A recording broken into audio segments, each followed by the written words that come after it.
الاخوان، الشعار الجديد ديال الكاف واللي طبعا في الزليج المغربي كيفقس ليا العالم الاخر. بغيتي نعرف، انا عندي بزاف د الاسئله مطروحين في دماغي وما باقي ما لقيت لهم الجواب. واش غادي نسحبوا من هذا الكاف هادي بسبب انه المغرب اللي منظمها؟ وكل شويه كيخرج لنا داك حفيظ الدراجه كيقول لك حكا راه تم تاجيل بسبب انه المغرب ماشي واجد، حكا داروا هادشي، حكا داروا هذا، حكا داروا هذا. ما علينا، حنا نجاوبوا على بزاف د الاسئله في هذه الحلقه هذه. بعد اول حاجه غادي نتفرجوا في الفيديو اللي مطلوق من الاوفيسيال من عند الكاف، نحاول نحيد الموسيقى على قبل الكوبي رايت، ونحاولوا نوقفوا شويه الفيديو حتى هو على قبل الكوبي رايت. فيلا نبداو. لاحظوا بعدا الفيديو فين مصور الدروبه ديالنا هادو. نقول لكم واحد الحاجه، انا تقريبا هذه 5 سنين ولا 6 سنين الاخرى عاد وليت كنستوعب الجماليه ديال هذه المناطق. والله العظيم ما كنت كنمشي فيهم ونجي فيهم عادي جدا، كانوا كيجوني عاديين. والله الا دابا شوف على تبارك الله، والله يتواعر هادشي منظر زوين.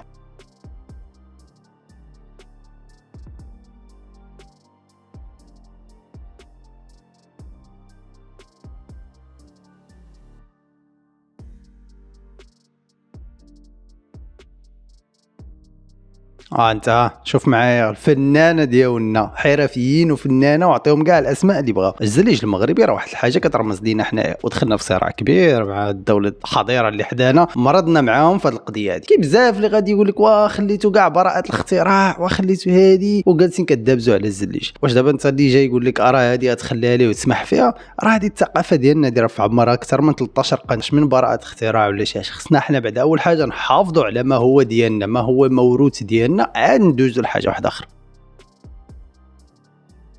شوف الباك جراوند كيفاش داير، شوف التصوير، شوف الاضاءه وكل شيء، ما شاء الله خدموا مزيان، ما عندي ما نسالو.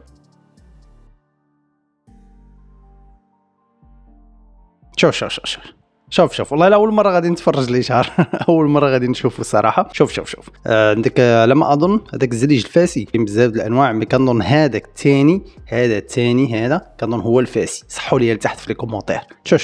شو تبارك الله. خاصك تعرفوا راه بزاف ديال الدول كيديروا الطلب ديالهم باش انه الفنانين ولا الحرفيين ديالنا المغاربه يمشيو يقادوا لهم هذوك المباني ديالهم عن طريق هذا الزليج هذا، ولا بزاف ديال المعمار المغربي. وطبعا كيتكتب عن طريق شكون قادو داكشي كامل، الا العالم الاخر اللي حدانا سبحان الله يمشي كيدير كوبي كولي يقول لك ديال. شوف اول حاجه شوف كيترسم ياك، شوف لي زيتاب.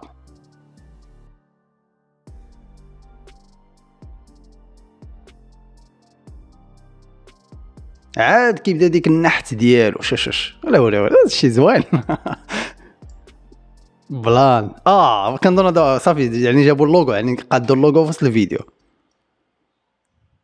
لا صرعوا هادشي هذا. اي واعر. خاصكم تعرفوا راه التلفزيون ديال العالم الاخر فاش كان كيدير مثلا، فاش كان يلا المغرب غادي يتاهل باش ياخذ الكاف كتنظيم عنده، كانوا كيغطيو ديك كلمه موروكو والله الا كانوا كيغطيوها، كانوا كيضببوها اولا في الاطار كيخليوها مجنبه. دابا وريني كيفاش غادي تغطيها، يلا دابا بغيت نشوفهم كيفاش غادي يغطيوها. سبحان الله شادين معنا العكس وصافي. دابا السؤال اللي مهم جدا هو واش المنتخب ديالهم ما غاديش يصيفطوا، غادي يدير واحد الانسحاب. نقول لكم انا اعتقاد ديالي كاين جوج حالات، يا اما المنتخب غيدير انسحاب وهذه واخيلا طلعت 70% ما غاديش يشاركوا اصلا، وغادي يتعداو على المنتخب ديالهم على الفرقه ديالهم وكل شيء، بحيث انها بطوله مهمه بزاف وما غاديش يشاركوا فيها. وكاين الحاجه الثانيه هو انه غادي يصيفط المنتخب وغادي يصيفطوا معه واحد العدد قليل ديال الجمهور، وهذاك الجمهور اللي غادي يصيفطوا غيكون غالبا مدرب. بمعنى هو فاش غادي يهبط المغرب غادي يحاول يسوق السمعه شحال ما قدر، غتكون هذه خدمته، يعني يمشي يقلب على اي حاجه باش انه يسوق بها السمعه، او اللي يختار شي حاجه باش انه يسوق بها السمعه، حيتاش ما يمكنش يوري للشعب الجزائري الديفلوبمون اللي حاليا واصل فيه المغرب ما يبغيوش انهم ما يقبلوهاش انه الشعب ديالهم يشوفوهم. حيت ديك الساعه الشعب ضربوا واحد القلبه وغادي يقول حقا حنا شوف فين كنضربوا معاهم، وهذا ما خدامين على راسهم، مشاريع القطارات، الطرقان، ها هو تما فين باغيين ما يخليوش الشعب يكابتي هذه القضيه هذه. فشنو غادي يديروا؟ غالبا غادي يصيفطوا واحد بارتيكولي، واحد شويه الجماهير مدربين. شنو الدور ديالهم؟ سير سوق لي السمعه، بحال اللي دايرين في بزاف ديال المناطق حتى في اوروبا. كاين هذه القضيه هذه، وكاينه في فرنسا، وكاينه بزاف ديال الحاجات. وهنا كنرجعوا للمثال الاول، هو انهم ب 90% باش يتفاداو هذا الشيء هذا كامل غالبا غادي يديروا الانسحاب ديالهم. والجزائريين اللي كاينين في الجزائر باغيين يهبطوا المغرب غادي يتمنعوا مثلا باي سبب ممكن، والجزائريين اللي كاينين في اوروبا هما الوحيدين اللي غادي يكون عندهم الحق انهم يهبطوا المغرب بدون اي مشاكل، ولا ما عرفتش واش غادي يهبطوا ولا لا. فداكشي علاش انا بالنسبه لي انا غادي يعلنوا الانسحاب ديالهم من البطوله ديال ان شاء الله 2025 اللي غادي ينظمها المغرب. دابا نجيو لحفيظ الدراجي، ولا كل شويه خرج لنا بعض الفيديو ما بغيتش نحطو على قبل الكوبي رايت وصافي ولا سترايك لاشين ما بغيتش نحطو، فداكشي علاش. المهم في الفيديو المفاد ديالو كيقول لك بانه المغرب ما واجدش ما قادرش، وكيدير عاوتاني تاجيل المره الثالثه. حتى فين عمرو اجل اصلا؟ اجل مره واحده وماشي المغرب اللي اجل، حيتاش الفيفا اللي اجلات بحيث انه كاينه بطوله واحده اخرى كتلعب في امريكا، دونك غادي خصنا نوازيو الاوقات باش من الاخر المستشهرين اللي تما يستافدوا والمستشهرين اللي هنا يستافدوا. من الاخر هي الاستفاده العامه كامله ماليه. فالفيفا دارت التاجيلات ديالها وديك الشيء ديالها. المغرب مالو؟ قال لك لا حق المغرب الملاعب ديالو ما واجدينش، لا هادي وفين الملاعب ديالنا ما واجدينش. حاليا ملعب طنجه هو قريب او في عمليه الاصلاح، ملعب مولاي عبد الله بالرباط ها هو تم الهدم ديالو كامل وكتبنا دابا راه سالينا شحال شي 70 80% الاشغال. ان شاء الله شهرين ثلاثه يكون واجد، حتى 4 كاع ماكسيموم نقولوا حنا حتى 5 كاع عادي يكون واجد. الملاعب الاخرى مراكش فاس محمد الخامس ما فيهم حتى شي مشكل، واجدين فيهم الاصلاحات واللي كتسارق واخا شهرين وحده اخرى غادي يكونوا واجدين.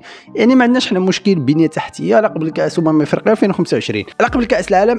كاينه خدمه كثيره وكاين الوقت ديالها، ولكن دابا كنهضروا على كاس افريقيا ما عندنا حتى شي مشكل. فهابطين على المغرب بواحد الهضره يا سلام غريبه وحق الله، باغيين غير ينوضوا الصداع، باغيين يبينوا المغرب في واحد زعما واحد الحل اللي ماشي مزيانه ولا ما قادش على البطوله. ومعنا فاش تجي البطوله غادي يشوفوا هذه القضيه دي مزيان، وسبب ديال التاجيل ماشي هو المغرب، حيت لو كان المغرب ما كانش الفيفا هي اللي غادي تاجلها، ولا ما كانش الفيفا غتاخذ ميريكان تقول لك بسبب انه ميريكان غادي خصنا ضروري ناجلو. ممكن تقول لك المغرب ما واجدش نعطيوها واحد المده مازال زايده. فين هو المشكله؟ قالتها الفيفا ما لا تخسر شي حاجه، طول ما قالتهاش ما كايناش. المغرب الحمد لله واجد، البنيه التحتيه اللي عندنا حاليا قادره تستوعب كاس افريقيا بدون مشاكل، ومازال غنطوروا على قبل كاس العالم 2030. فبكل بساطه انا حاولت نشوف معكم الفيديو ديال اشاره الكاف، والله الا اول مره نتفرجوا يا سلام واعر. حتى اللوغو ديالنا شو تبارك الله بالزليج المغربي سامبول ديال المغرب محطوط. شوف المغرب كيعرف يحط العلامه ديالو في اي بلاصه سبحان الله العظيم، فين ما مشيتي تلقاه خدام. معلمين عجبني اللوغو بزاف، انا بعدا عجبني شخصيا. انا ما عرفتش الراي ديالكم، ممكن يكون كيعجبك الزليج ما عجبكش اللوغو، ممكن زعما حاجه عاديه طبيعيه. ممكن خلي لي الراي ديالك ضروري تحت في لي كومونتير، وقولوا لي واش بغيو نكثروا من هاد الفيديوهات هادو، راه غادي نسمع الاراء ديالكم ان شاء الله. فضروري لايك الفيديو، اشتراك الا مازال ما درتيش. شحال باقي لنا؟ قلنا والو 77000.